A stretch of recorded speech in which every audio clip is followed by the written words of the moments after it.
अभी अभी एक न्यूज़ सामने आ रही है कि सेबी रिटेल इन्वेस्टर को एफएनओ ट्रेडिंग से दूर करने के लिए और अधिक कदम उठा सकती है, जिसमें उनके पास कम से कम 5 करोड़ का नेटवर्थ होना चाहिए और 50 लाख का एनुअल रेवेन्यू होना चाहिए की बात सामने आ रही है। क्या है गाइज ये पूरा मामला? क्या सच में अब एफएनओ ट्रेडिंग करने के लिए 5 करोड़ का नेटवर्थ और 50 लाख का आईटीआर होना चाहिए? अब भाई रिटेल ट्रेडर क्या करेगा?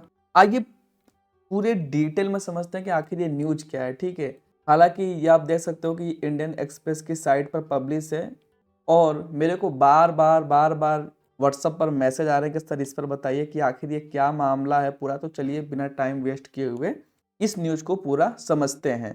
ठीक है, तो देखिए इसमें क्या बात कही गई है। इसमें बात कही गई है guys, capital markets regulator securities and exchange board of India यानी कि SEBI may bring in investor eligibility criteria for retail investor to participate in the future and option segment।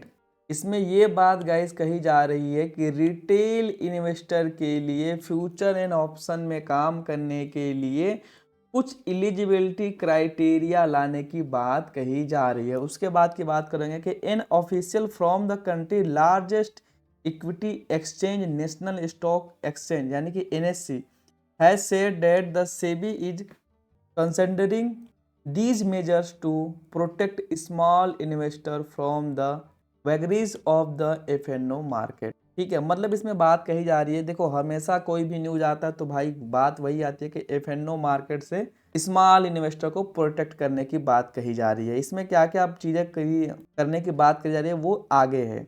इसमें बात क्या कही गई कि देखिए रेगुलेटर यानी कि सेबी के द्वारा ऑलरेडी कुछ चेंजेस की गई है एफएनओ को रिस्ट्रिक्टेड करने के लिए। We have approach the regulator to bring in investor eligibility requirement like those for investment in alternate investment fund. Guys जिसको ध्यान से समझ लेना, मैं आगे बताऊंगा इसके बारे में। The SEBI has said it may consider these measures as part of the second round of changes. ठीक है, ये गाइस कौन कह रहा है? देखिए श्री राम कृष्णन है एक मुख्य विकास अधिकारी, ठीक है, एनएससी के।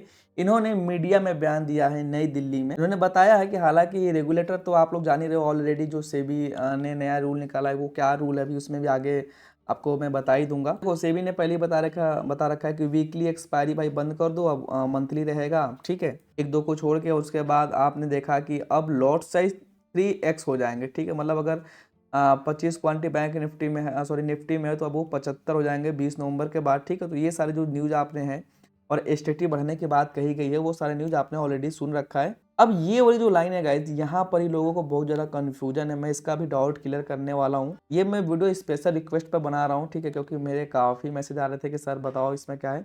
Christian advocate the idea of accredited investor for FNO trading as well, currently only investor who are usually high net worth। इसमें क्या कहा गया समझो चीज़ों को।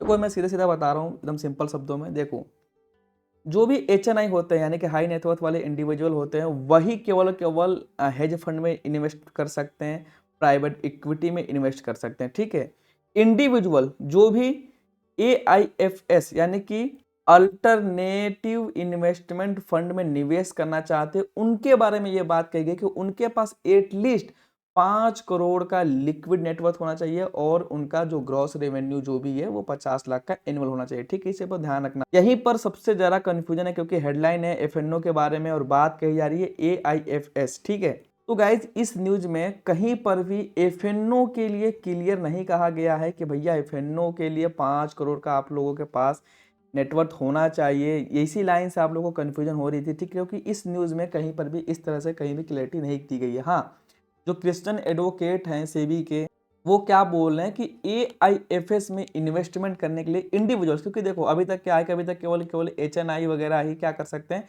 हेज फंड में निवेश करने के लिए अलाउ है। ठीक है, ऑल्सो प्राइवेट इक्विटी जो है उसमें अलाउ है। अब थोड़ा सा अगर आप गूगल करोगे ना कि AIFS क्या होता है तो देख सकते हो कि अल्टरनेटिव इन्वेस्टमेंट फंड और AIFS are a going asset class in India defined as, यहाँ पर कहाँ चला गया, privately pooled investment vehicles collect fund from sophisticated investor both domestic and international, मतलब ये क्या करता है, इंटरनेशनल और डोमेस्टिक दोनों लोगों से फंड लेकर के इसको ग्रो करने वाले अल्टरनेटिव फंड्स के द्वारा इन्वेस्टमेंट किया जाता है। ठीक है, इसको तो हटा दो। देखो तो हम लोग का काम क्या है, हम लोग का एफएनओ ट्रेडिंग कर रहे हैं, ना कि इन्वेस्टमेंट कर रहे हैं। तो कहीं पर भी मेरे हिसाब से भाई एफएनओ ट्रेडिंग के लिए ये लाइन नहीं कही गई है। तो जो भी चीज़ें कन्फ्यूजन वाली है भाई, आप लोग उससे थोड़ा सा अवेयर रहो। ठीक है, और इसमें सारी चीज़ों को लिखा गया है। अब बात करते हैं एफएनओ की। ठीक है, मुद्दे के बाद एफएनओ के लिए क्या कहाँ कहा गया है, तो यहाँ पर आप देख सकते हो कि एफएनओ के लिए जो ऑलरेडी है, जो एक्सट्रीम लॉस जो मार्जिन था वो 2% से बढ़ा गया। हालांकि मैंने इस पर ऑलरेडी न्यूज वीडियो बना करके डाल रखा है। एसटीटी को इंक्रीज किया गया है, इसी के बारे में बात कही गई है, ना कर कि 5 करोड़ रुपए का नेटवर्क होना चाहिए एफएनओ ट्रेडिंग के लिए। ठीक है, तो ये कहीं ना कहीं मेरे हिसाब से तो टोटली अधूरी न्यूज है। ठीक है, हालांकि अगर ऐसा कोई न्यूज आता तो ऑफिशियली कहीं ना कहीं सेबी के द्वारा पहले वो एक पेपर निकालते हैं जिस पर आप लोग टिप्पणी कर सकते हो, आप टिप्पणी कर सकते हो, ब्रोकर टिप्पणी कर सकता है, उसी के बाद ही वो न्यूज बनाते हैं। तो ऐसा कोई मेरे हिसाब से तो अभी नहीं है। और आप लोग कमेंट करके बोलना भाई कि आप लोग को क्या लगता है, क्या ऐसा रूल आएगा, सच में आएगा। दैट अगर ऐसा रूल आता है ना, तो फिर बात करके चलो कि पूरा का पूरा जो है एफएनओ से वॉल्यूम ही खत्म हो जाएगा। ठीक है, और इसमें बोला गया these changes are being implemented in a phased manner from October this year. The last set of changes will be implemented by 1 अप्रैल 2025। ठीक है, जैसा कि आप लोगों ने जाना कि जो सेबी का जो रूल है वो कई फेजेस में लागू होगा। तो ठीक है, वो के बारे में बात कही गई है, बट कहीं पर भी इस तरह की बात नहीं कही गई है कि भैया 5 करोड़ रुपए चाहिए वॉल्यूम बिल। तो आप लोग घबराओ मत, जो भी लोग डर जा, आप लोग थोड़ा सा भी न्यूज आते हो तो घबराने लगते हो, ऐसा नहीं है। बिल्कुल अपने एंड से भी थोड़ा चेक किया करो। Krishna said that so far there has been no changes in FNO trading volume। ये क्या बोल रहे जो एडवोकेट साहब हैं, तो ये अभी तक FNO ट्रेडिंग में कोई वॉल्यूम चेंजेस देखने को नहीं मिला है। पर जो इसका इम्पैक्ट होगा ना, वो आपको जनवरी या फरवरी से देखने को मिलेगा। बाकी आप लोग का कमेंट में क्या कहना है जरूर बताना हमें। मिलते हैं फिर नेक्स्ट वीडियो में।